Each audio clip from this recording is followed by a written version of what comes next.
Hi అండి, welcome back to our channel my kitchen. ఈరోజు video వచ్చేసి మైసూర్ బోండాలు అండి. టేస్ట్ అయితే సూపర్గా ఉన్నాయి. చూడండి, సేమ్ హోటల్ స్టైల్ లాగే వచ్చినాయి అండి. టేస్ట్ కూడా చాలా బాగా వచ్చినాయి. చూడండి, ఇంకా దీని ప్రిపరేషన్ చూడండి ఎలా చేయాలి అనేసి. వీడియో ఎక్కడ స్కిప్ చేయకున్నట్లు చూడండి, అప్పుడే మీకు అర్థమవుతుంది ఎలా చేయాలి అనేసి. ఇంకా వీడియో స్టార్ట్ చేసేద్దాం, చూసేయండి. ఇంకా వీడియోని అయితే లైక్ చేయండి. ఇంకా వీడియో స్టార్ట్ చేసేద్దాం, చూసేయండి. చూడండి, ముందుగా ఈ కప్పుతో ఒక కప్పు నిండా పెరుగు తీసుకున్నాను. పెరుగు తీసుకోవాలి. తర్వాత కప్పున్నర మైదా పిండి తీసుకొని పిండిని కలుపుకోవాలండి. అది కలిపే వీడియో మిస్ అయింది, అందుకే ఇలా కప్పు వీటి చూపిస్తున్నాను. ఇలాగ 1.5 కప్పు మైదా పిండి వేసుకొని ఒక కప్పు నిండా పెరుగు వేసుకోవాలండి. తర్వాత పిండిని ఇలాగ బాగా కలుపుకోవాలి. పిండి ఎంత బాగా కలుపుకుంటే అంత బాగా వస్తాయండి బోండాలు, కాబట్టి పిండి బాగా కలుపుకోవాలి. చూడండి, పిండిని అంతటిని ఇలా కలుపుకోవాలి. పిండి అనేది ఇలాగ రావాలండి. బోండాలు వేయడానికి పిండి ఇలా ఉండాలి. తర్వాత కొంచెం ఆయిల్, 1 స్పూన్ ఆయిల్ వేసుకొని ఇలా కలుపుకుందామండి పిండిని. తర్వాత ఒక స్పూన్ ఇడ్లీ రవ్వ వేసి ఇలా కలుపుతున్నామండి. మరొకసారి పిండిని బాగా కలుపుకోవాలి. తర్వాత ఇందులోకి 1 స్పూన్ సాల్ట్ వేస్తున్నాను. తర్వాత 1/2 స్పూన్ వంట సోడా వేస్తున్నానండి. తర్వాత 1 స్పూన్ జీలకర్ర వేసుకుంటున్నాను ఇక్కడ. తర్వాత కరివేపాకు ఇలా కొంచెం తుంచి వేసుకుంటున్నానండి. ఇంకా కొత్తిమీర వేసుకున్నా బాగుంటుంది. ఇవన్నీ వేసుకొని మరొకసారి కలుపుతున్నానండి. ఇలాగ చూడండి, పిండి అంతా కలిసేలాగా ఇలా కలుపుకోవాలి. ఇంకా పిండిని బాగా బీట్ చేసుకుంటూ ఇలా కలుపుకోవాలండి. చూడండి, ఇలా ఉండాలి. ఇంకా ఇలా కలుపుకొని పెట్టుకోవాలి, సరిపోతుంది. ఇంకా దీన్ని ఒక 2 గంటలు నాననిద్దామండి పిండిని. చూడండి, తర్వాత చట్నీ కోసం ఇలా రెడీ చేసుకోవాలండి. పల్లీలు, పుట్నాల పప్పు, పచ్చిమిర్చి, కరివేపాకు ఇలా వేసుకొని అన్నీ వేయించుతున్నాను ఇక్కడ. వేయించుకున్న తర్వాత ఇందులో కొంచెం కొత్తిమీర వేసుకుందామండి.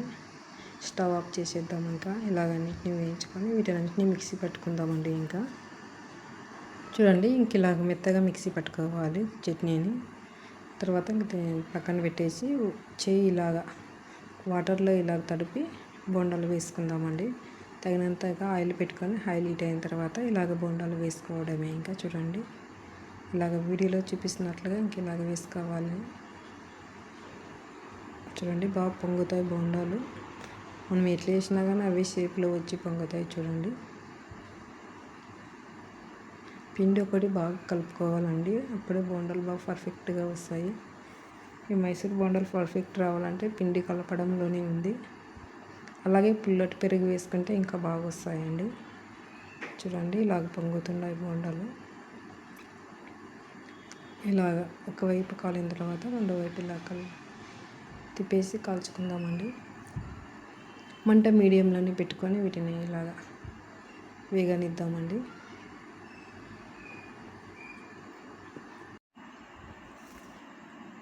చూడండి, వీటిని ఇంక ఇలాగ వేయించుకోవాలండి. ఇంకా ఇవి ఇంక ఇలాగ వేగితే చాలండి. నూనె వేసి ప్లేట్లోకి వేసేసుకుందాము. చూడండి, ఇలాగ తర్వాత 2 వాయి కూడా వేసుకుందామండి. ఇలాగ పిండి కొద్దిగా తీసుకొని వేసుకోవాలి.